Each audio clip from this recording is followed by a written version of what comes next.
So start करते हैं आज का session. Let's get started. Excited है सभी लोग आज के सेशन के लिए? I hope yes. चलिए छोटी सी प्रेयर के साथ आज का सेशन स्टार्ट करते हैं। Dear God, dear universe, please help me stay focused, please help me learn and understand better, please help me stay away from all the distractions, please help me maintain a very positive attitude. 30 seconds के लिए सभी लोग अपने मन में सोचेंगे जो आप जिंदगी में चाहते हैं। Please think about it for 30 seconds.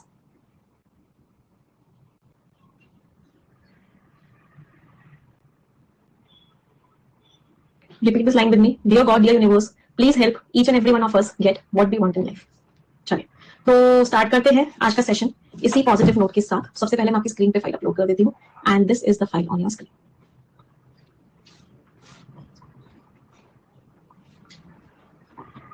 अच्छा, कल की क्लास में मैंने आप लोगों को होमवर्क दिया था। पहले उस क्वेश्चन को डिस्कस करते हैं। तो let's discuss that first. Ashish sir का जजमेंट 7th को आएगा और प्लीज यहाँ पे फोकस कर लो। जितना मुझे पता होता है वो मैं आपको बता देती हूँ, उससे ज्यादा मुझे भी इन्फॉर्मेशन कुछ भी नहीं होती है। तो कल जजमेंट नहीं आ पाया because of a lot of cases were there. तो the next day that is given is 7th of December and most probably 7th of December को जजमेंट आ जाएगा। अब please focus on the class everyone. चलो, तो एक question कल मैंने आप सभी को होमवर्क में दिया था जिसमें आपको 4 वर्ड्स दिए हुए थे। आपको बताना था कि ये चारों वर्ड्स जो हैं वो किस ऑर्डर में आएंगे। करके लाए सभी लोग? यस। चलो, सबसे पहले 4 वर्ड्स कौन कौन से हैं पहले वो लिख लेते हैं एक जगह। तो the first word is stumbling, दूसरा वर्ड है प्लेग्ड, तीसरा वर्ड क्या है फ्रेटेड, और फोर्थ वर्ड है 5 वर्ड्स है नहीं, फ्रेटेड कोई वर्ड नहीं है, इनकैप्सुलेटेड एंड थॉर्नियर। इसको पार्ट ऑफ स्पीच से करेंगे है ना, इससे पार्ट ऑफ स्पीच भी और क्लियर होगा। Encapsulated and fourth word is thornier. चलो, अब हम आइडेंटिफाई करते हैं कौन सा वर्ड यहां पर आएगा। And unlike the dictionaries last few choices, dictionary की पिछली चॉइसेस से नहीं है, इट इज। पहले मुझे पार्ट ऑफ स्पीच बताओ। बाय लिखा हुआ है, इसके द्वारा कोई काम हो रहा है, क्या समझ में आ रहा है? पैसिव वॉइस है। जब भी कोई काम किसी के द्वारा होता है या बाय लिखा होता है वो एजेंट का काम करता है तो पैसिव वॉइस होता है। चलो, अब अगर ये पैसिव वॉइस है तो यहाँ पे पार्ट ऑफ स्पीच कौन सा आएगा? अब अगर ये पैसिव वॉइस है तो यहाँ पे पैसिव वॉइस होता है, हमेशा वर्ब की थर्ड फॉर्म आती है, तो यहाँ पे क्या आएगा? वर्ब की थर्ड फॉर्म आएगी। चलो, इसमें बहुत सारे कॉन्ट्रडिक्शंस है, बहुत सारी प्रॉब्लम्स है, उससे ये घिरा हुआ है। तो इनकैप्सुलेटेड का मीनिंग क्या होता है? कवर्ड। और ये जो होता है पॉजिटिव वर्ड होता है, इसका मतलब होता है किसी चीज में उसको पूरी तरीके से कवर कर दिया। प्लेग का मीनिंग है घिरा हुआ होना, परेशानियों में, तो प्लेग नेगेटिव वर्ड है। तो अभी मुझे यहाँ पे 2 ऑप्शंस लग रहे हैं पी में, या तो प्लेग आएगा या इनकैप्सुलेटेड आएगा। प्लेग कौन सा वाला था? या तो आर आएगा या फिर कौन सा आएगा? क्यू आएगा। तो मुझे 2 ऑप्शंस लगे यहाँ पे, मुझे इतनी क्लैरिटी नहीं हुई बट मैंने दोनों को लिख लिया क्यू कॉमा आर। स्ट्रैटेजी समझना, मैं स्ट्रैटेजी कैसे खा लूं, स्ट्रैटेजी की बहुत इंपॉर्टेंस है इस क्वेश्चन में। चलो कोई बात नहीं, आगे बढ़ते हैं, लेट्स मूव अहेड। अब इसको देखते हैं। Authentic on the other hand, authentic जो है दूसरे हाथ पर क्या है? Authentic on the other hand, बताओ यहाँ पे कौन सा वर्ड लग रहा है? ये नाउन है। नाउन के बारे में जो वर्ड बताता है वो क्या होता है? एडजेक्टिव होता है। तो यहाँ पे जो वर्ड आएगा कौन सा आएगा? यहाँ पे जो वर्ड आएगा वो एडजेक्टिव आएगा। तो ये दोनों तो नहीं आ सकते। बस ये तो वर्ब की थर्ड फॉर्म है, ये भी एडजेक्टिव का रोल प्ले कर सकता है। ये V1 + ing है, ये भी एडजेक्टिव का रोल प्ले कर सकता है। ये वर्ब की थर्ड फॉर्म है, ये भी एडजेक्टिव का रोल प्ले कर सकता है। ये तो एडजेक्टिव ही है। तो अभी समझ में नहीं आया, पी क्यू आर एस में से कोई भी समझ नहीं आया कि यहाँ पे क्या है। मैं आपको सिर्फ पार्ट ऑफ स्पीच से कराने की कोशिश कर रही हूँ, मैं आपको मीनिंग से नहीं कराने की कोशिश कर रही। तो अभी कोशिश करें कि क्या हम इस पूरे क्वेश्चन को सिर्फ और सिर्फ ग्रामर से कर सकते हैं क्या? चलो आगे बढ़ते हैं। अब इसको देखते हैं। जिसको एक बार क्यूट कहा जाता था, जिसको एक बार क्यूट कहा जाता था, बताओ। But stumbling multiple times, but बहुत बार वो गिर गया, मतलब लेडी की बात हो रही है। सीम्ड कैलकुलेटेड, ये जो है पूरी चीज कैसी लग रही है? ये पूरी चीज कैलकुलेटेड लग रही है। तो थॉर्नियर वंस तो नहीं हो सकता, इनकैप्सुलेटेड वंस तो नहीं हो सकता। एक बार गिरना क्यूट था बट मल्टीपल टाइम्स गिरना लग रहा था कैलकुलेटेड है। एक बार गिरना क्यूट था बट बार बार गिरना लग रहा था प्लान्ड है। तो यहाँ तो क्लियर हो गया, यहाँ तो स्टम्बलिंग आएगा। स्टम्बलिंग वंस वाज क्यूट, एक बार गिरना क्यूट था बट बार बार गिरना, ये तो कैलकुलेटेड लग रहा था। इसका मतलब थर्ड वाली पोजीशन पे क्या आया? थर्ड वाली पोजीशन पे आया स्टम्बलिंग, दैट मींस पी। चलो, तो अभी मेरे पास क्या बना है? यहाँ पे मुझे पी पता चला है, यहाँ पे मुझे क्यू और आर पता चला है, यहाँ पे अभी मुझे आइडिया नहीं हुआ क्या आएगा। चलो अब इसको ट्राई करते हैं लास्ट वाले को। The push back dash a major complication with personal authenticity. Push back ने क्या किया? एक बहुत ही बड़ा कॉम्प्लिकेशन डाल दिया। समझ में आ रहा है? यहाँ पे वर्ब की सेकंड फॉर्म आएगी। ये सब्जेक्ट है, सब्जेक्ट हमेशा वर्ब के बारे में बात करता है। इसका मतलब यहाँ पे क्या आएगा? यहाँ पे वर्ब की सेकंड फॉर्म, या वर्ब की सेकंड फॉर्म ही आ सकती है। वर्ब की सेकंड फॉर्म कौन सी थी? वर्ब की सेकंड फॉर्म क्यू भी हो सकती है, आर भी हो सकती है। मतलब यहाँ पे भी क्यू आएगा या आर आएगा। तो यहाँ पे क्यू आया, यहाँ पे क्यू आया, यहाँ पे, या तो यहाँ पे पोजीशन बची it was only and only S. ये सिर्फ और सिर्फ एस बचा। अब ऑप्शंस को देखते हैं भाई, मेरे पास ये बना है, लेट्स सी द ऑप्शंस। तो सेकंड वाले में एस आना चाहिए, तो ये भी एलिमिनेट हो गया, ये भी एलिमिनेट हो गया। थर्ड वाले में पी था, ये भी सही है, ये भी सही, यहाँ क्यू है, यहाँ आर है, बिल्कुल सही है। तो answer is what? Answer is option number C. पहले मुझे बताओ स्ट्रैटेजी समझ में आई या नहीं है सभी को? हमने सिर्फ इस क्वेश्चन को पार्ट ऑफ स्पीच से किया, हमें वोकैबुलरी नहीं बताते तब भी हमने कर लिया। चलो अब मैं आपको सबके वर्ड्स के मीनिंग्स भी बता देती हूँ। तो पहला वर्ड था प्लेग्ड। प्लेग वर्ड का मीनिंग क्या होता है? बार बार परेशानियों से घिर रहे हो, बार बार प्रॉब्लम्स आ रही हैं। थॉर्नियर, थॉर्नी, थॉर्न, थॉर्न से बना है, थॉर्न मींस कांटा। तो कोई चीज कांटों वाली हो मतलब क्या हो? कॉम्प्लिकेटेड है, कॉम्प्लेक्स है। स्टम्बलिंग, बार बार गिर जाना, स्टम्बलिंग वंस एक बार गिर गई, स्टम्बलिंग मल्टीपल टाइम्स बार बार गिर गई। इनकैप्सुलेटेड, पूरी तरीके से कवर्ड होना। क्लियर सभी को? चलो अब आ जाते हैं आज के क्वेश्चंस पे। मजा आया इस क्वेश्चन को करने में? हाँ, वाज अ गुड क्वेश्चन, अच्छा क्वेश्चन था।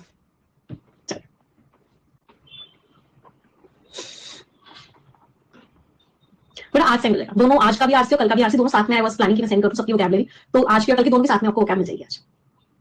चलो, दिख रहा है पैसेज? क्या मैं कह सकती हूँ फिर से लॉन्ग पैसेज है? लॉन्ग पैसेज है तो पहला स्टेप क्या होगा? जब भी लॉन्ग पैसेज होता है पहला स्टेप होता है क्वेश्चंस पढ़ना। चलो क्वेश्चंस पढ़ते हैं, कुछ कुछ कीवर्ड्स को आइडेंटिफाई करने की कोशिश करते हैं। Let's try to identify some keywords. इसमें मुझे बताओ कीवर्ड्स क्या लग रहे हैं? TC4 TC5 मीटिंग में क्या इशू हाईलाइट हुआ? चलो इशू क्या बात हुई? LND फंड को लेके। वर्ब सेकंड फॉर्म कैसे आइडेंटिफाई किया मैंने? क्योंकि बेटा सिंपल पास्ट टेंस का सेंटेंस था, पूरी बात पास्ट में, और फिर सिंपल पास्ट में वर्ब की सेकंड फॉर्म लगती है। एक ही वर्ड आना था। प्रेजेंट में वर्ब की फर्स्ट फॉर्म एस और यस लगता है, पास्ट में वर्ब की सेकंड फॉर्म लगती है, और कोई एक सिंगल वर्ड होता नहीं, और कोई भी टेंस है तो हैज हैड लगाओगे, आई हैड लगाओगे, इज एम आर लगाओगे, वाज वर लगाओगे, विल और शैल लगाओगे, तो कोई एक सिंगल वर्ड हो, सिंगल वर्ड में तो यही दो ऑप्शंस बच सकते हैं। समझ में आ रही स्ट्रेटजी कि कैसे मुझे पता चला कि वर्ब की सेकंड फॉर्म आएगी? चलो अब यहाँ पे देखते हैं तो कौन कौन से की इश्यूज है हमने मार्क कर लिया। अगला, कौन कौन से स्टेटमेंट्स ट्रू है? यहाँ तो कोई कीवर्ड ही नहीं मिला। अगला, कौन कौन से स्टेटमेंट्स फॉल्स हैं? फिर से कोई कीवर्ड नहीं मिला। इन्फ्रेंसेस निकालने, फिर से कोई कीवर्ड नहीं मिला। भाई लेवल 2 में कीवर्ड कहां से मिलेंगे? कम ही कीवर्ड्स मिलेंगे। क्या क्या डिड्यूस कर सकते हैं? कोई कीवर्ड नहीं है। चलो एक हमें ये बताना है कि यहाँ पे कौन सा वर्ड आएगा, बता सकते हैं?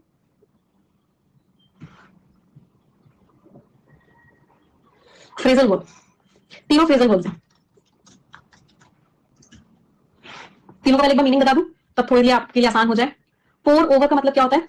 आप किसी चीज को बहुत ही ज्यादा कह सकते हैं गहराइयों में जाके पढ़ रहे हो, उसको होता है पोर ओवर। तो आपने अपने आप को पूरी तरीके से उसमें डाल दिया, that means you poured yourself over it. इसका मतलब क्या हो गया? To study something intensely. हाँ, डूब गया उसमें पूरी तरीके से।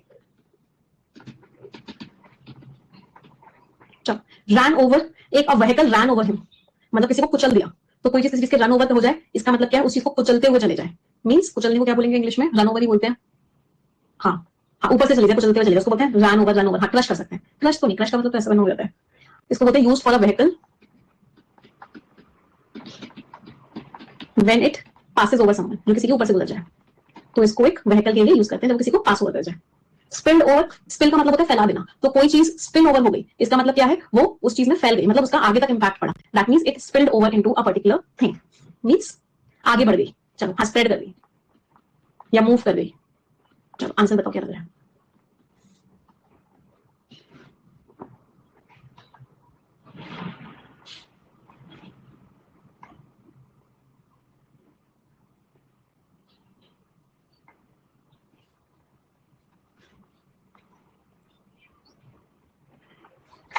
जो इश्यूज थे TC4 मीटिंग में, वो TC5 मीटिंग में भी फैल गए, मतलब TC5 मीटिंग तक भी पहुंच गए। तो आंसर इज ओनली सी, सिर्फ और सिर्फ सी आंसर है। चलिए आगे बढ़ते हैं। सीक्वेंस बताना है इसका, फ्रेज रीअरेंजमेंट, इन सबको अरेंज करना है। इसमें स्ट्रैटेजी क्या है कि कोई भी एक पेयर बना लो, कोई भी पेयर बना लोगे, उसके बेसिस पे ऑप्शंस को एलिमिनेट करो और सही आंसर तक पहुंचो। अभी मैं मीनिंग जरा कुछ भी नहीं बताऊंगी, जब हम पैसेज पढ़ेंगे तब हम मीनिंग को समझेंगे। कोई एक पेयर समझ में आ रहा है? कोई भी एक पेयर बताओ, किसी को भी समझ में आ रहा हो तो।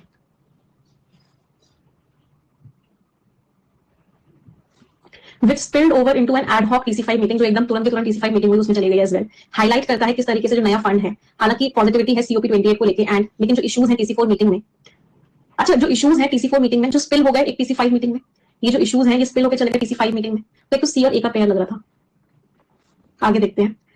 अ डिप्लोमेटिक विक्ट्री, जो कि बहुत बड़ी विक्ट्री है एमिरेटी प्रेसिडेंट के लिए, हैज क्रूशियल इश्यूज। इसमें क्रूशियल इश्यूज है, इसमें ऑप्टिमिज्म दिया and victory, optimism and victory.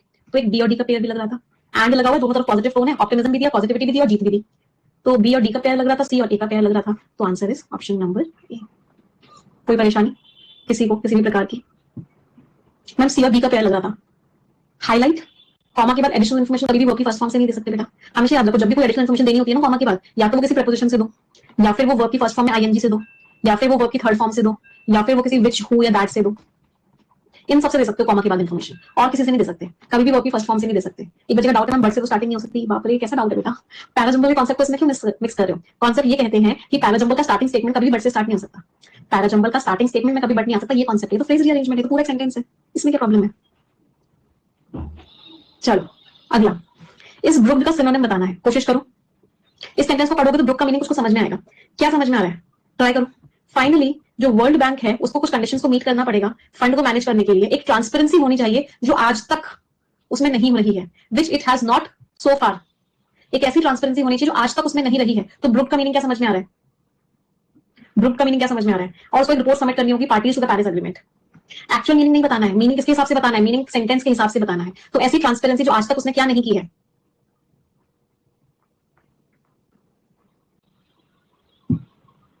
कर दिया ना घोटाला।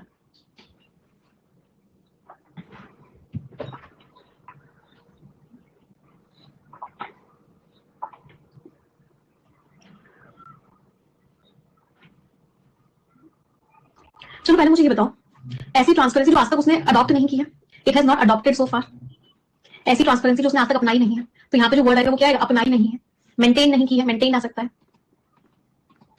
ट्रांसपेरेंसी झेली नहीं है, कल मुझे वाले पॉपुलर बात करनी है। एंड्योर और टॉलरेट, ट्रांसपेरेंसी को झेला जाता है, इन दोनों का मीनिंग होता है झेलना।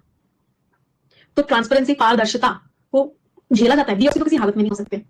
अगर इतना ही समझ में आ गया तो सारे ऑप्शन एलिमिनेट हो गए, सारे के सारे ऑप्शन एलिमिनेट हो गए। कंसीड का मतलब होता है एडमिट करना, ट्रांसपेरेंसी को एडमिट करते हैं, गलतियों को एडमिट किया जाता है, एक्नॉलेज किया जाता है। ट्रांसपेरेंसी को एडमिट नहीं करते, ट्रांसपेरेंसी को प्रैक्टिस करते हैं, ट्रांसपेरेंसी को मेंटेन करते हैं, ट्रांसपेरेंसी को अपने व्यवहार में, अपने बिहेवियर में, अपने वर्किंग स्टाइल में लेके आते हैं। तो बच्चे कह रहे हैं कंसीड का मीनिंग हाइड करना होता है, वो कंसील होता है बेटा, कंसील, तुम छुपा ना सको वो राज हो, you can not conceal the truth. तो कंसील का मीनिंग होता है हाइड करना, कंसीड नहीं होता, वो कंसील का मीनिंग होता है किसी चीज को अपनाना, एडमिट करना, एक्नॉलेज करना। चलो आगे बढ़ते हैं। Which of the following is or are the main theme of the passage? Passage की मेन थीम बतानी है, पैसेज पढ़ना पड़ेगा, टोन बतानी है, पैसेज पढ़ना पड़ेगा। हर चीज के लिए क्या करना पड़ेगा, हर चीज के लिए पैसेज को ही पढ़ना पड़ेगा। चलो पढ़ लेते हैं पैसेज, फिर कौन सी बड़ी बात है। पहले आप लोग पढ़ोगे, आपके पास 1 मिनट 15 सेकंड्स का टाइम है, and your time starts now. सभी लोग रीड करेंगे।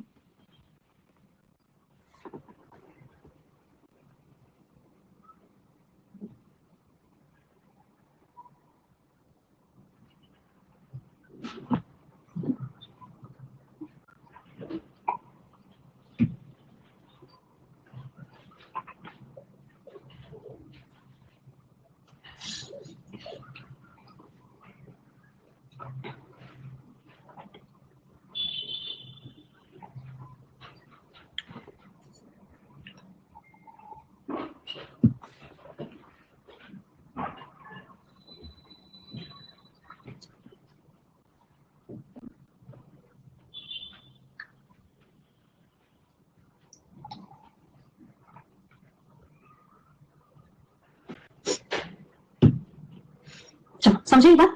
अब जैसे मैं समझा रही हूँ, मैं आपको स्किम करके दिखा रही हूँ, आपको बस ये मेक श्योर करना है कि आपने जो समझा था और हमने जो समझाया वो सेम है या नहीं। अगर डिफरेंस है तो आपको भी स्किल्स के ऊपर और वर्क करना है, ठीक है। पहले स्किम करके समझाती हूँ, रीडिंग करके भी समझाऊंगी, डोंट वरी, बट आपको एग्जामिनेशन में एक्जैक्टली कैसे स्किम करना है वो दिखा रही हूँ। देखो, एक फंड 30 साल पहले की डिमांड थी, ये जस्टिस का एक्सप्रेशन है। ये जो फंड है इसमें पैसा है, टेक्नोलॉजीज है, जिसको डेवलप कंट्रीज को के द्वारा दिया जाएगा, बाकी लोग इसको इस्तेमाल करेंगे क्लाइमेट चेंज से लड़ने के लिए। पहले दिन जो बातचीत हुई उसमें जो रिप्रेजेंटेटिव्स थे उन्होंने बोला कि इस फंड को चलो ऑपरेशन में लाते हैं, काम करते हैं। अनाउंसमेंट सब लोगों को बहुत अच्छा लगा, और लास्ट में मेंबर स्टेट्स ने अग्री भी कर लिया कि हम एक ऐसा फंड लॉन्च करेंगे। सब लोगों ने, कंट्रीज ने कोशिश करी, पाकिस्तान में भी था, उसमें चाइना भी था, G77 कंट्रीज भी थे। 4 मीटिंग्स हुई कि ये पैसा कैसे कैसे दिया जाएगा, लेकिन जो इश्यूज थे, जो 4 की मीटिंग में भी, 5 में भी हुए, वो बताते हैं कि जैसे जो नया फंड है, ऑप्टिमिज्म तो है, विक्ट्री तो है, लेकिन इस फंड में इश्यूज है। पहला इशू ये है कि वर्ल्ड बैंक के द्वारा दिया जाएगा 4 साल के लिए, और इसको एक सेक्रेटेरिएट जो है इसके ऊपर नजर रखेंगे, बैंक जो है बहुत अच्छी खासी फी लेगी। तो पूरे पैराग्राफ को जब हमने स्किम किया तो what was the main idea, main idea कुछ नहीं था, सिर्फ एक छोटी सी चीज थी। वो मेन आइडिया ये था कि एक फंड फाइनलाइज किया गया क्लाइमेट चेंज से लड़ने के लिए। ये फंड फाइनलाइज तो हो गया, लेकिन इस फंड में कुछ कुछ इश्यूज आए, और ऑथर ने हम सबसे पहले पहला इशू बताया है कि पहला इशू ये है कि वर्ल्ड बैंक इस फंड को देगी और इसके ऊपर बहुत बड़ी फी वो वर्ल्ड बैंक चार्ज करेगी। सिर्फ यही था मेन आइडिया। कितने लोग इस मेन आइडिया को समझ पाए थे? एक फंड है क्लाइमेट चेंज से लड़ने के लिए, उस फंड में इश्यूज है, इशू ये है कि वर्ल्ड बैंक बहुत बड़ी फीस चार्ज करेगी। अब एक बार रीडिंग करके समझा दूं जिन लोगों को स्किमिंग से समझ में नहीं आया। अब देखो, जिन जिन वर्ड्स पे मैं मार्क कर रही हूं सिर्फ उनको स्किम में पढ़ती हूं, इसका मतलब ओवरऑल समझते हैं। अब जिनको नहीं समझ में आया स्किमिंग से, अब वो रीडिंग से समझ लेंगे। एक healthy loss and damage fund, एक बहुत ही बढ़िया एक लॉस एंड डैमेज नाम से फंड, जो कि 30 साल पुरानी डिमांड है। ये एक फंडामेंटल एक्सप्रेशन, मतलब बहुत बेसिक सी चीज है क्लाइमेट को लेकर जस्टिस के लिए। ये जो एलएनडी फंड है, कॉर्पस है, कॉर्पस मींस ह्यूज अमाउंट, ये बहुत बड़ा अमाउंट है पैसे का और टेक्नोलॉजीज का, दैट विल बी रिप्लेनिश्ड। जिसको भरेगा कौन, मतलब जिसमें पैसा कौन देगा, जिसमें पैसा देगी developed countries and used by the rest, और बाकी की कंट्रीज जो है वो रिस्पॉन्ड करेंगी, मतलब वो रिएक्ट करेंगी टू द मोर अनअवॉइडेबल उन इफेक्ट्स को जो क्लाइमेट चेंज की वजह से हो रहे हैं, जिनको हम अवॉइड नहीं कर सकते हैं। जब फर्स्ट डे हुआ COP28 क्लाइमेट टॉक्स का, अभी जो अंडरग्राड बातचीत चल रही है, ये यूनाइटेड अरब एमिरेट्स में हुआ। जो रिप्रेजेंटेटिव्स थे मेंबर स्टेट्स के, वो सभी के सभी मान गए कि हम इस एलएनडी फंड को ऑपरेशनलाइज करेंगे, इसको चालू करेंगे। ये जो अनाउंसमेंट है वो डियरली वन, मतलब ये जो अनाउंसमेंट है ये जीत गया, मतलब लोगों ने इसके ऊपर क्या किया, इस लोगों ने इसके ऊपर बहुत अच्छा अपना ओपिनियन दिया, तो ये अनाउंसमेंट जीत लिया गया। डियरली मींस वेरी मच, हद से ज्यादा जीत लिया गया, सब लोग इस बात को लेकर वीडियो पे। At the end of the COP27 talks, क्या अवस्था हो रहा है क्या, एक मिनट रुक, मैं रिएक्शन ऑफ कर देती हूँ।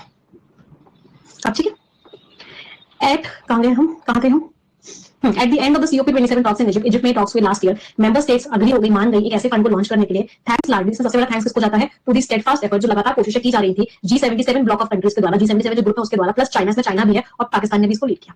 4 मीटिंग्स हुई ट्रांजिशनल कमेटी की, वो क्या पता लगाएंगे? वो पता लगाएंगे कि ये जो फंड आया, जिसमें पैसा आया, इसको बांटा कैसे जाएगा। लेकिन जो इश्यूज थे TC4 मीटिंग में, वो इश्यूज आगे भी बढ़ गए। TC5 मीटिंग में भी वही इश्यूज डिस्कस हुए। एडहॉक में तुरंत जो बिना किसी प्लानिंग के जो उसको बोलते हैं एडहॉक। ये हाईलाइट करते हैं कि ये जो नया जो फंड आया है, ये ऑप्टिमिज्म तो दिखा रहा है, पॉजिटिविटी तो दे रहा है COP28 पे, और ये एक बहुत बड़ी जीत भी है इमराती प्रेसिडेंट के लिए, लेकिन इसमें बहुत इंपॉर्टेंट इश्यूज है। पहला इशू ये है कि इसको वर्ल्ड बैंक के द्वारा दिया जाएगा। इसमें जो टाइम होगा वो 4 साल होगा, और इसको ओवरसी कौन करेगा? इसकी जांच कौन रखेगा? एक इंडिपेंडेंट सेक्रेटेरिएट होंगे जो उसके ऊपर नजर रखेंगे। बैंक जो है, ऐसी उम्मीद लगाई जा रही है कि बैंक जो है बहुत अच्छी खासी फीस चार्ज करेगी। अब मुझे एक बात बताओ, मैंने आपको रीडिंग करके भी दिखाई, आपको स्किमिंग करके भी दिखाई, आपको क्या लगता है एग्जाम में रीडिंग करने का टाइम होता है? अगर आप इतना रीड करोगे तो क्या पेपर को टाइम पे दे पाओगे? नहीं। इसका मतलब क्या है? इसका मतलब है कि हमें रीडिंग नहीं सीखनी है, हमें क्या सीखनी है? हमें स्किमिंग सीखनी है। लेकिन दिक्कत क्या होती है? दिक्कत ये होती है स्किमिंग तभी कर पाओगे जब रीडिंग आती होगी। जब रीडिंग आएगी तभी स्किमिंग कर पाओगे, क्योंकि skimming is a kind of fast reading. तो हमें दोनों की प्रैक्टिस करनी है रेगुलरली। इसलिए मेरे में एक आर्टिकल रीड करते हैं, एक आर्टिकल स्किम करते हैं, दोनों की प्रैक्टिस करते हैं। स्किमिंग तो हमें सीखनी पड़ेगी, स्किमिंग से हम नहीं बच सकते। चलो अगला पैराग्राफ स्किम करेंगे सभी लोग। थोड़ा सा टाइम कम कर लो, 1 मिनट का टाइम है सभी के पास, एंड टाइम स्टार्ट्स नाउ।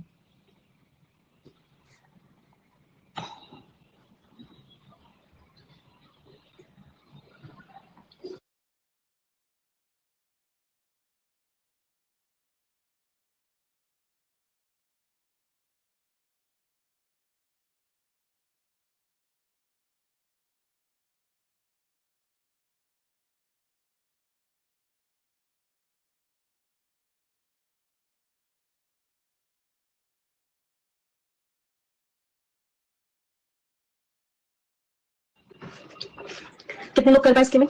चलो देखते हैं आपका मेन आइडिया हमारा मेन आइडिया मैच किया नहीं किया। हम स्किमिंग के चक्कर में रीजनिंग की पजल्स भी स्किम हो जाती हैं आजकल। ऐसा होता है, इट हैपेंस, बहुत होगा। स्किमिंग की एक बार हैबिट लगता है ना, तो रीडिंग करने का मन ही नहीं करता। अब मेरे साथ यही होता है, मुझे रीडिंग करने का मन ही नहीं करता। मतलब नॉवेल्स और आजकल बुक्स पढ़ते हैं, स्किम देम। चलो आते हैं। डेवलपिंग कंट्रीज ने इस प्रपोजल को रजिस्ट किया TC5 की मीटिंग में झुकने से पहले। उन्होंने बोला कि कुछ छूट दो हमको। कुछ कंट्रीज ने बोला कि हम इतना इतना पैसा देंगे, जापान ने बोला हम इतना पैसा देंगे, जर्मनी ने बोला हम इतना पैसा देंगे, यूएई ने बोला हम इतना पैसा देंगे, लेकिन ये नहीं बताया कि हर साल देंगे या नहीं देंगे। कमिटेड अमाउंट जो उन्होंने पैसा बोला कि हम इतना पैसा देंगे वो सफिशिएंट भी नहीं है। टोटल से कितना निकल रहा है, जबकि डिमांड बहुत सारी थी। ये जो कमी है, हालांकि अभी बहुत जल्दी है इस बात को बोलना, लेकिन डेवलप कंट्रीज जो है अपनी 2020 की डेडलाइन को भी मिस कर चुकी है। 2020 में डेडलाइन दी थी कि इतना पैसा तो आ जाना चाहिए, पैसा इतना आया, इतना ही पैसा आया। कंट्रीब्यूशन वॉलंटरी है, मतलब ऐसे कोई जबरदस्ती नहीं है कि हर कंट्री को देना पड़ेगा। कंट्री की वॉलंटरी, उसकी इच्छा हो तो दो, नहीं इच्छा तो मत दो। और हालांकि कंट्रीब्यूट करो, लेकिन वॉलंटरी आपकी खुद की मर्जी है। वर्ल्ड बैंक को कुछ कंडीशंस मीट करनी होगी फंड को मैनेज करने में। वर्ल्ड बैंक को ट्रांसपेरेंसी दिखानी होगी, जो वास्तव वर्ल्ड बैंक ने नहीं दिखाई है। वर्ल्ड बैंक को रिपोर्ट भी सबमिट करनी होगी इन पार्टीज को, जो पेरिस एग्रीमेंट की पार्टीज है। अगर वर्ल्ड बैंक की जो लीडरशिप है, अगर वो सही नहीं निकली, तो फंड जो वर्ल्ड बैंक से बाहर चला जाएगा। एलएनडी का जो फंड का जो कंटेंट्स है, मतलब जो पैसा है, वो एक्सेसिबल होना चाहिए उन लोगों के लिए जिनको उसकी सबसे ज्यादा जरूरत है। समय पर एक्सेसिबल होना चाहिए, और उसके अंदर कोई स्टैंड्स मींस विदाउट, उसके अंदर किसी भी तरह का ऐसा नहीं होना चाहिए ब्यूरोक्रेटिक हर्डल्स, पीडेंटिक, मतलब बहुत लंबे लंबे ऐसे प्रोसीजर नहीं होने चाहिए, फॉर्मेलिटी नहीं होनी चाहिए, कोई रुकावट नहीं होनी चाहिए, और ये पैसा सफिशिएंट क्वांटिटी में लोगों को मिलना चाहिए। चीजें जैसी हैं, बहुत ना के बराबर गारंटी है कि इनमें से कोई रिक्वायरमेंट मीट होगी। एलएनडी फंड जो फाइनली ऑनलाइन आ चुका है, लेकिन अभी बहुत कुछ करना बाकी है। तो पूरे पैराग्राफ का मेन आइडिया क्या था? ऑथर ने भर भर के बुराइयां करी है। ऑथर ने क्या किया है? भर भर के इश्यूज बताए। पहला इशू है जितना पैसा प्रॉमिस किया था उतना नहीं दिया। दूसरा इशू है बहुत कम कम पैसा दिया है। तीसरा इशू है हर कंट्री के लिए मतलब कंपलसरी नहीं है, जिसकी इच्छा है वो दो, वॉलंटरी कर दिया गया है। फोर्थ इशू है वर्ल्ड बैंक को दे दिया गया है काम, वर्ल्ड बैंक के अंदर ट्रांसपेरेंसी तो बिल्कुल नहीं होती, ट्रांसपेरेंसी की रिक्वायरमेंट है। पांचवी चीज है कि भाई तुम पैसा दे रहे हो, बैंक में पैसा लगा रहे हो, अगर वर्ल्ड बैंक ट्रांसपेरेंसी को मेंटेन नहीं कर पाए, रिपोर्ट नहीं कर पाए, तो वर्ल्ड बैंक से पैसा बाहर आ जाएगा, फंड वहां पे नहीं जमा किया जाएगा। अगली बात ऑथर ने लास्ट में सजेशन दिया कि भाई अगर तुम्हें सच में कुछ अच्छा करना है तो कुछ चीजों को मान जाओ। पहले तो उनको जिनको सबसे ज्यादा जरूरत है, जिस समय जरूरत है उस समय दो, कोई फॉर्मेलिटीज मत करना बहुत ज्यादा, और जितनी जरूरत है उतना पैसा देना। लेकिन लगता नहीं है कि इनमें से कोई भी चीज मीट आउट होगी। ऑथर ने बोला कि बहुत कुछ अभी करना बाकी है। पैसे समझ आए सभी को? एवरीवन? चलिए अब आ जाते हैं क्वेश्चंस पे। Let's come to the questions. First question, कौन कौन से की इश्यूज हैं, कौन कौन से मेन इशू थे TC4 और TC5 मीटिंग में? चलो देख लेते हैं। TC4 और TC5 मीटिंग में क्या इशू था? TC4 TC5 कीवर्ड कहां मिला था? यहां मिला था। पढ़ लो इस वाली लाइन को अच्छे से, घोटाला मत करना।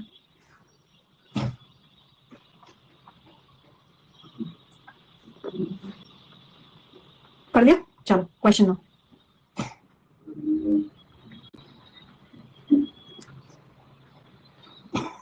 हे प्रभु,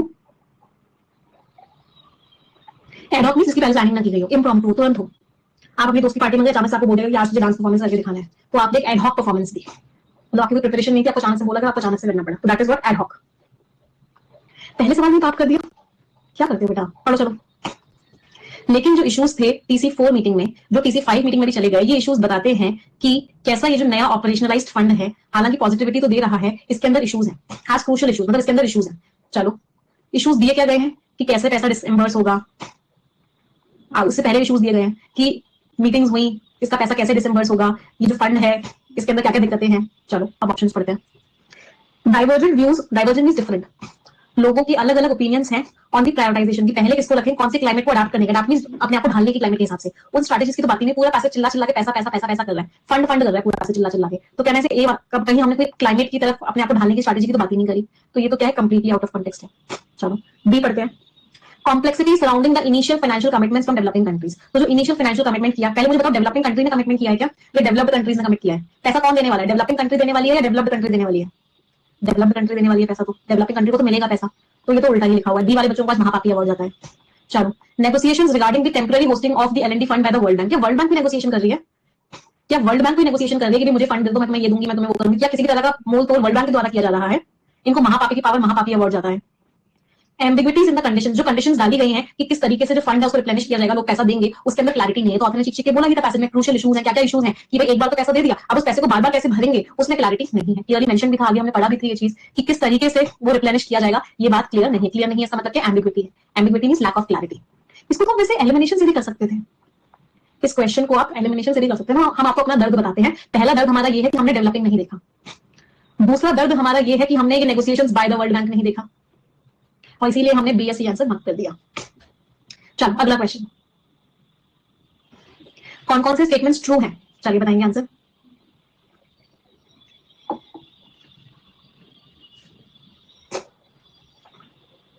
ट्रू वाले स्टेटमेंट्स बताने हैं।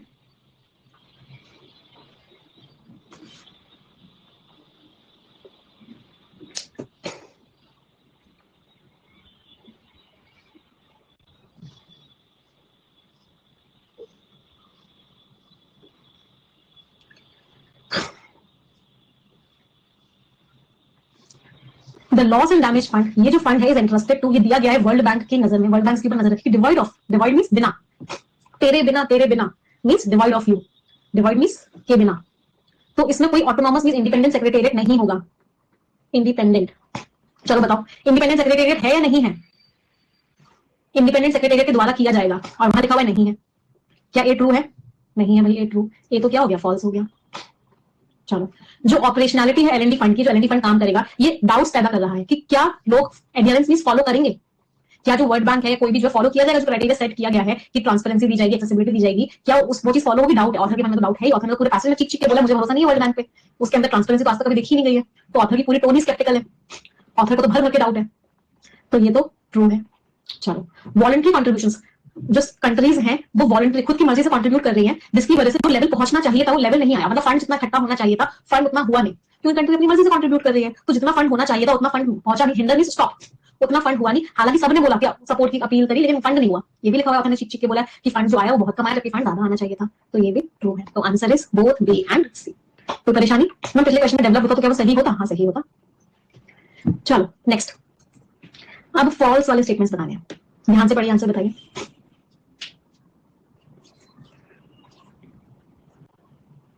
रीचिंग रिक्वायर्ड लेवल्स, मतलब इतना लेवल्स पहुंचना चाहिए, जितना रिक्वायर्ड लेवल है वहां नहीं पहुंच पा रही।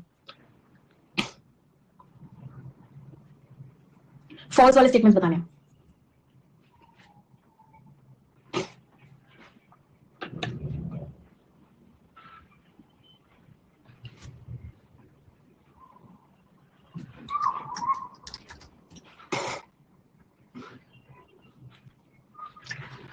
एक्चुअली इसमें सही आंसर है both A and B, poll में छोटी सी mistake, answer is both A and B. कितने लोगों का ठीक निकला? डेवलपिंग कंट्रीज ने टीसी5 मीटिंग में रीबफ, रीबफ का मीनिंग होता है रिजेक्ट कर दिया, तो जो डेवलपिंग कंट्रीज हैं उन्होंने इस प्रपोजल को रिजेक्ट कर दिया to levy, levy means charge किया जाए उनसे, एक ओवरहेड फी चार्ज की जाए वर्ल्ड बैंक के द्वारा एडमिनिस्ट्रेशन देने की एलएनडी फंड को, तो उन्होंने इस प्रपोजल को रिजेक्ट कर दिया। बताओ रिजेक्ट किया था क्या या एक्सेप्ट कर लिया था? रिजेक्ट किया था या एक्सेप्ट किया था? पढ़ो, उन्होंने शुरुआत में रेजिस्ट किया लेकिन उसके बाद यील्ड कर लिया। यील्ड का मतलब क्या? झुक गए, झुक गए का मतलब क्या? एडमिट कर लिया, मतलब एक्सेप्ट कर लिया। तो स्टार्टिंग में मना मना करी थी, नहीं नहीं नहीं नहीं नहीं, लेकिन उसके बाद क्या कर दिया? यील्ड कर लिया। यील्ड करने का मतलब क्या? झुक गए, झुक गए का मतलब क्या? एडमिट कर लिया, चलो ठीक है जो तुम कह रहे हो सही है, मैं मान लेता हूं। तो उन्होंने रिजेक्ट नहीं किया, उन्होंने एक्सेप्ट कर लिया। तो समझ में आ रहा है ये फॉल्स है? चलो अच्छा, स्टार्टिंग में ना, मैं सेशन में स्टार्टिंग में प्रेयर की थी कि भगवान मुझे मदद करना कि मैं फोकस रह सकूं। आप लोग ना, आप में से कुछ लोग ना, मैं क्लास पढ़ा रही हूँ, बीच बीच में ना 2-3 मिनट में ना आशीष सर, जजमेंट, डिस्कशन, ये सब कमेंट कर रहे हो, मतलब प्रेयर को ना एकदम, प्रेयर की वैल्यू ही नहीं रही। जो चल रहा है, मैं पढ़ा रही हूँ, क्लासेस चल रही है, जो चल रहा है उसको ही नहीं करना, जो नहीं चल रहा उसके दुख में जो चल रहा है वो भी नहीं करना। और फिर कहते हो कि मैं प्रोफेशन में समझ में नहीं आता, फिर कहते हो मैं सिलेक्शन नहीं होता, मैं 3 साल से पेपर देने क्लियर ही नहीं होता। हाँ, कुछ लोग तो मोए मोए में फंसे रहते हैं पूरे सेशन में।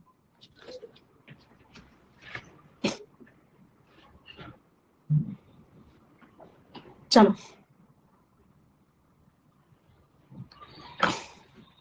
तो उन्होंने रिजेक्ट नहीं किया, उन्होंने बाद में एक्सेप्ट कर लिया था, तो ये फॉल्स हो गया। जो कमिटमेंट्स है मैंडेटरी नहीं है, कंपलसरी नहीं है, वॉलंटरी है। तो जो कमिटमेंट्स हैं एलएनडी फंड को लेके वो क्या है, मैंडेटरी नहीं है, वॉलंटरी है। वॉलंटरी मींस मर्जी, कंट्रीज को ऑब्लिगेटेड नहीं है, they are not obligated to, कोई जबरदस्ती नहीं, ऑब्लिगेटेड मींस जबरदस्ती है, कोई जबरदस्ती नहीं है, तो ये भी फॉल्स हो गया। पैसेज बताता है कि जो एफिकेसी है, जो एफिशिएंसी है एलएनडी फंड की, किसके ऊपर डिपेंडेंट है कि वर्ल्ड बैंक जो है उन कंडीशंस को पूरा कर रहे, जो ट्रांसपेरेंसी से रिलेटेड है। वर्ल्ड बैंक ट्रांसपेरेंटली काम करेगी तभी एलएनडी फंड कुछ अच्छे काम में आ पाएगा। बिल्कुल ट्रू है, तो answer is both A and B. चलो नेक्स्ट, मैं पहले रिजेक्ट किया था फिर एक्सेप्ट किया था। हाँ, तो ये तो फाइनल बात कर रहा है, रिबफ द प्रपोजल, मतलब प्रपोजल रिजेक्ट कर रिजेक्ट तो किया ही, पहले आना का नहीं करी, रेजिस्ट किया, रेजिस्ट कभी रिजेक्ट करना नहीं होता, पहले रोकने की कोशिश की, फिर यील्ड कर दिया, फिर मान गए, तो रिजेक्ट तो हुआ ही प्रपोजल। रिजेक्ट कभी नहीं होता, टर्न डाउन कर देना, इसका एक फ्रेजर होता है टर्न डाउन कर देना, रिबफ कर देना, रिजेक्ट कर देना, रिजेक्ट तो हुआ ही नहीं।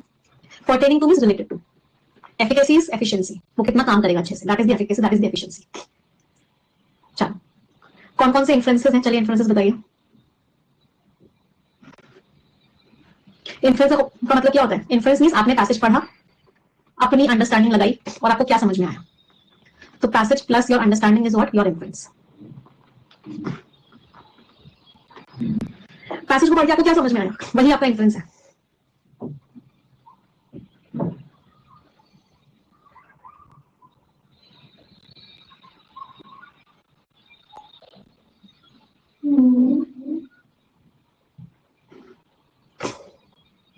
कंट्री का जो कमिटमेंट है वो पूरा नहीं है, फॉल शॉर्ट, कंट्रीज कमिटमेंट अच्छे से नहीं कर रही है, ये अंडरस्कोर कर रहा है, अंडरस्कोर मींस हाईलाइट कर रहा है, जोर डाल रहा है किस चीज पे कि जरूरत है और भी ज्यादा सब्सटैंशियल, सब्सटैंशियल मींस अच्छे खासे नंबर की, ह्यूज कंट्रीब्यूशंस की, तो जरूरत है और ज्यादा पैसा लगाना कंट्रीज। वर्ल्ड बैंक का जो फंड है क्या डिमांड कर रहा है, ट्रांसपेरेंसी की भी ट्रांसपेरेंसी होनी चाहिए, और ये क्या करता है, सिग्नल कर रहा है एक डिपार्चर की, पुरानी प्रैक्टिसेस वर्ल्ड बैंक की ऐसी नहीं थी, तो वर्ल्ड बैंक ने आज तक कभी ट्रांसपेरेंसी नहीं दिखाई, लेकिन अब वर्ल्ड बैंक को ट्रांसपेरेंसी दिखानी पड़ेगी, जिससे कि वर्ल्ड बैंक के ऊपर अकाउंटेबिलिटी आ सके, रिस्पांसिबिलिटी आ सके। तो आपने बोला ही था कि वर्ल्ड बैंक तुमने आज तक ट्रांसपेरेंसी दिखाई नहीं है, इस बार दिखा लेना।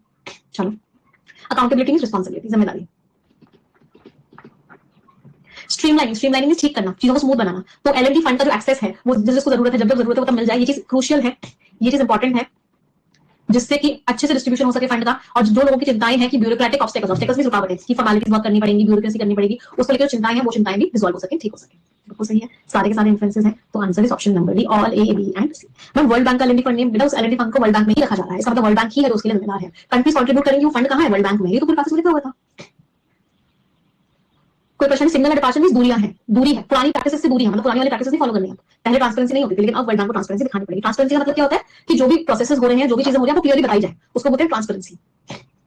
स्ट्रीमलाइन में चीजों को स्मूथ करना, चीजों को ठीक करना, तो फंड के एक्सेस को ठीक करना होगा, जिससे कि फंड को अच्छे से डिस्ट्रीब्यूट किया जा सके, और जिन लोगों की चिंताएं हैं कि ब्यूरोक्रेसी वहां पे आ जाएगी, ब्यूरोक्रेटिक ऑब्स्टेकल्स का मीनिंग क्या होता है कि कंट्रीज के रिलेशंस आपस में अच्छे होने चाहिए, कोई भी किसी तरह की रुकावटें आएंगी, वो सारी प्रॉब्लम को रिजॉल्व। चलो अगला, पैसिव से क्या डिड्यूस कर सकते हो, रिड्यूस का मतलब क्या होता है, इनफैक्ट का ये दूसरा शब्द होता है रिड्यूस करना। अच्छा, ये वाला पैसिव थोड़ा सा डिफिकल्ट इसलिए है, देखो ये पैसेज मेंस लेवल का क्यों है, इसके दो रीजन है। पहला रीजन ये है कि इसमें कीवर्ड्स वाले क्वेश्चंस में ज्यादातर क्वेश्चंस ट्रू या नॉट ट्रू वाले। दूसरा रीजन क्या होता है, जब आपके पैसेज में बहुत सारे इन्फ्लुएंस के क्वेश्चंस आते हैं, या पैसेज की थीम बताने के क्वेश्चंस आते हैं, या पैसेज की टोन बताने के क्वेश्चंस आते हैं, या पैसेज के ये वाले क्या आप डिड्यूस कर सकते हो, ये वाले क्वेश्चंस आते हैं, तो यहाँ पे एक लाइन पढ़ के या 2 लाइन पढ़ के काम नहीं चलता, यहाँ पे पूरा पैसेज समझना पड़ता है, पूरे पैसेज का मीनिंग बहुत अच्छे समझ में आएगा, तभी आप ये वाले क्वेश्चंस कर पाओगे, और इन वाले क्वेश्चन से सबसे ज्यादा आपकी अंडरस्टैंडिंग स्किल्स इंप्रूव होती है। मुझे क्वेश्चन का आंसर देंगे एंड आई एम एक्सपेक्टिंग कम से कम 80% बच्चों का आंसर ठीक होना चाहिए, अगर आपको पैसेज समझ में आया है तो।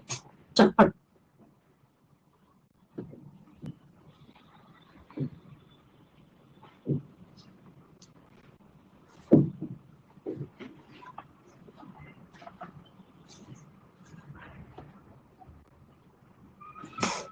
इसको ठीक कर लेना, this is both A and B, not A and C. अब तो मिल गया आंसर।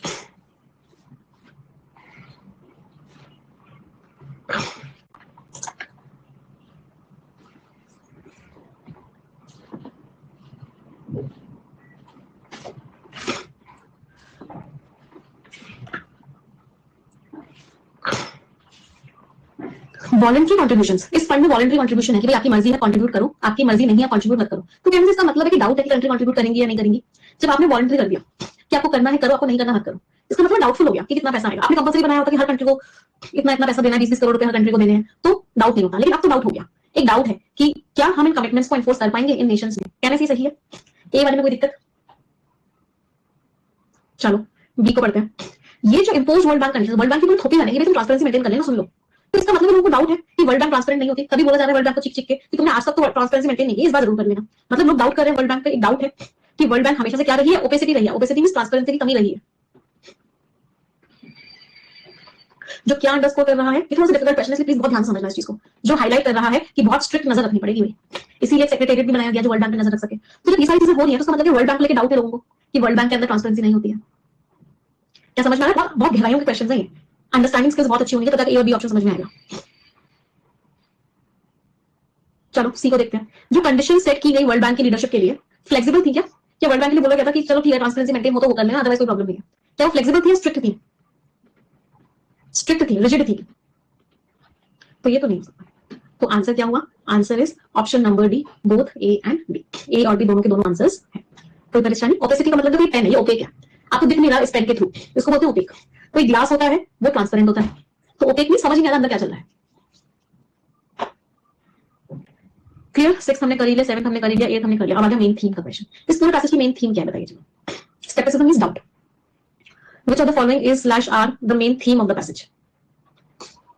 पूरा पैसेज चीख चीख के, मेन थीम क्या होती है? मेन थीम होती है जिसके बारे में पैसेज चीख चीख के बात करो। इससे मुझे एक मेल याद आया, एक बच्चे का मेल था एग्जामिनेशन के बाद, अभी कुछ टाइम पहले आया था, कोई मेल एग्जाम हुआ था कि मैम जब हम पैसेज कर रहे थे ना तो हमें ना आपकी चीखने वाली बात याद आ रही थी कि ऑथर चीख चीख के क्या बोल रहा है। चलो तो बताओ मेन थीम वही होती है जिसको ऑथर चीख चीख के बोल रहा हो पूरे पैसेज में। तो ऑथर ने पूरे पैसेज में चीख चीख के क्या बोला है? इंपोज में किसी के ऊपर आप कोई चीज थोप रहे हो उसको बोलते हैं इंपोज कर रहे हो।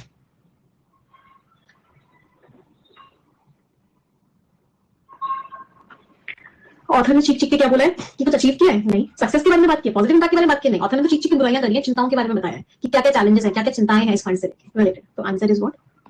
Answer is option number B. चलो टोन बतानी है, बता दोगे आराम से? ऑथर की टोन क्या है?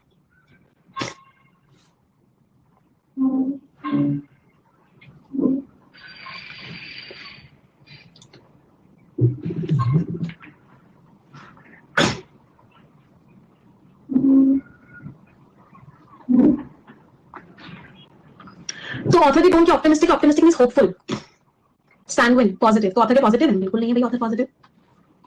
क्या ऑथर ने क्रिटिकल? ऑथर ने बुराइयां करी, इवैल्यूएट किया, चीजों को बताया क्या क्या प्रॉब्लम्स हैं? बिल्कुल किया ऑथर ने बुराइयां भर भर के। क्या ऑथर की टोन न्यूट्रल है? नहीं। ऑथर ने तो बुराइयां करी, ऑथर ने बोला वर्ल्ड बैंक, तो आज तक मुझे ट्रांसपेरेंसी की उम्मीद नहीं थी। पेसिमिस्टिक ऑथर कहते हैं फ्यूचर नेगेटिव। पेसिमिस्टिक टोन कब होती है? जब ऑथर कहते हैं कि फ्यूचर में कुछ खराब होगा, फ्यूचर नेगेटिव होगा, उस टोन को बोलते हैं पेसिमिस्टिक टोन। मतलब क्रिटिकल इज बुराई करना, पेसिमिस्टिक इज नेगेटिव होना। तो ऑथर नेगेटिव नहीं, ऑथर बुराई कर रहे हैं, तो ये भी नहीं हो सकता। तो आंसर इज व्हाट? क्या टोन है? Tone is B, that is critical. समझ आया सभी को? एवरीवन? हाँ बेटा, मैं जितने भी आपको प्रोफेशनल में क्वेश्चंस कराती हूं सारे एडिटोरियल से होते हैं, क्योंकि आपके एग्जामिनेशन में भी वहीं से क्वेश्चन आते हैं। इसीलिए कि आपको एग्जाम में बिल्कुल ऐसा ही लगे कि आप प्रोफेशनल क्लास में बैठे हो, इसलिए हम सारे क्वेश्चन आपके एडिटोरियल से ही बनाते हैं। मजा आया सभी को आज के क्वेश्चंस में? I hope yes. अब एक रीडिंग कॉम्प्रिहेंशन में आप लोगों को होमवर्क में दे रही हूँ। सो ये आरसी सभी के लिए होमवर्क है, एंड आई वांट कि सभी लोग इस आरसी को करके लाएं, और इस आरसी को हम कल की क्लास में डिस्कस करेंगे। सो वील डिस्कस दिस, कल तो यूट्यूब पे क्लास है, परसों की क्लास में, तो आई वांट कि सभी लोग इस आरसी को करें, ठीक है? चलिए, कोई दिक्कत, कोई दुविधा, परेशानी किसी को भी किसी प्रकार की? आई होप नहीं है। इसको सब एक हैबिट बना लो कि आप वोकैबुलरी को रोज 20 से 25 मिनट पढ़ो। एक और इंपॉर्टेंट चीज है, मुझे फीडबैक जरूर दिया करो, क्योंकि आपके फीडबैक की वजह से परफेक्शन इस लेवल में पहुंच पाया है कि more than 50,000 students have enrolled for perfection. तो मेक श्योर करेंगे कि सभी लोग फीडबैक जरूर देंगे मुझे, क्लास में कैसा लग रहा है, समझ में आ रहा है या नहीं आ रहा है। अच्छा, जिन बच्चों की कल फर्स्ट क्लास थी, आज उन बच्चों की सेकंड क्लास है, क्या फर्स्ट क्लास से थोड़ा ज्यादा समझ में आया सेकंड क्लास में? क्या थोड़ा सा ग्राफ ऊपर गया? यस। ऐसे करते करते करते करते ग्राफ को बहुत ऊपर लेके जाना है। अभी व्हाट आई फील इज आप लोग इस लेवल पे हो and we have to aim to this level, और हमें इस लेवल पे एम करना है। और ये इंप्रूवमेंट कैसे होगा? ऐसे होगा। कहीं बीच में मिस करोगे, कहीं बीच में रुकोगे तो नीचे आ जाओगे, तो नीचे नहीं आना है। तो क्या एक सांप सीढ़ी का खेल है। एक कौन सा डायलॉग था, कौन सी मूवी मैंने देखी, उसमें एक डायलॉग था ये ना, हाँ यस, 12वीं फेल। हाँ, तो एग्जामिनेशन की जो तैयारी है वो क्या है? एक सांप सीढ़ी का खेल है। सांप सीढ़ी के खेल में तो चलो लक होता है, इसमें कोई लक नहीं होता, इसमें आपकी मेहनत होती है। कहीं मेहनत कम पड़ी, कहीं आप चूके, तो आप नीचे आ जाओगे सीधा। तो आपको नीचे नहीं आना है, कहीं भी अपनी मेहनत को कम नहीं पड़ने देना है। यस, लगातार बस आगे बढ़ते हुए चले जाना है, ठीक है? मैम परफेक्शन की क्लास से एसबीआई क्लर्क में क्या फायदा होगा? क्या आंसर दूं इस चीज का? मैं खुद कंफ्यूज हूँ कि जैसे आप लोग क्वेश्चन पूछते हो, एसबीआई क्लर्क में क्या फायदा होगा, एसबीआई पीओ में क्या फायदा होगा, आरबीआई ग्रेड बी में क्या फायदा होगा? ये प्रॉब्लम पता है क्या? ये प्रॉब्लम है हमारे कल्चर की।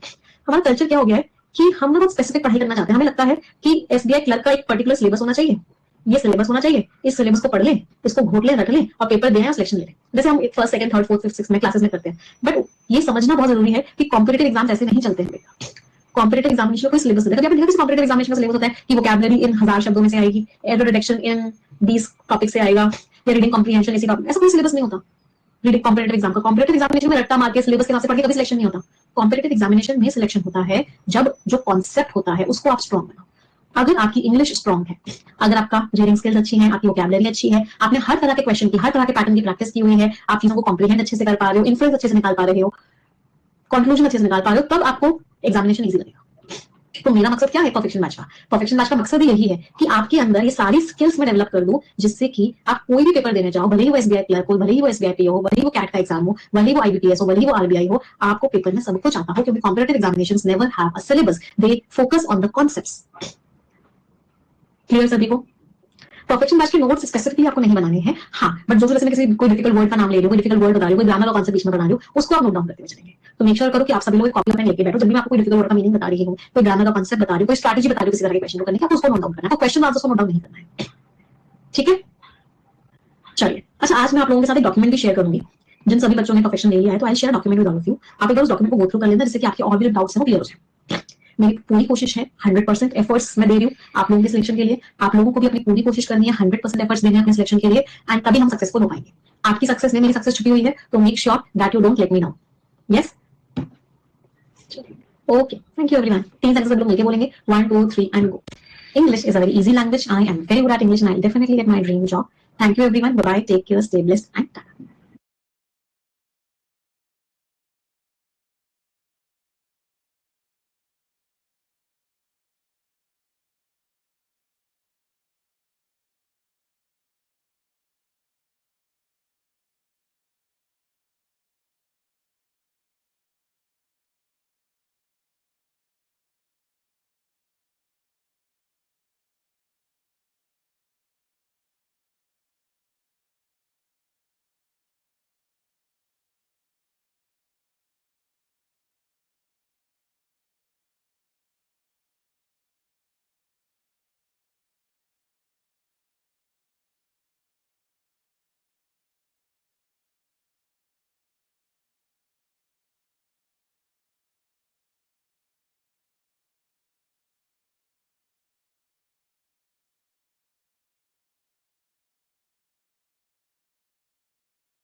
And a very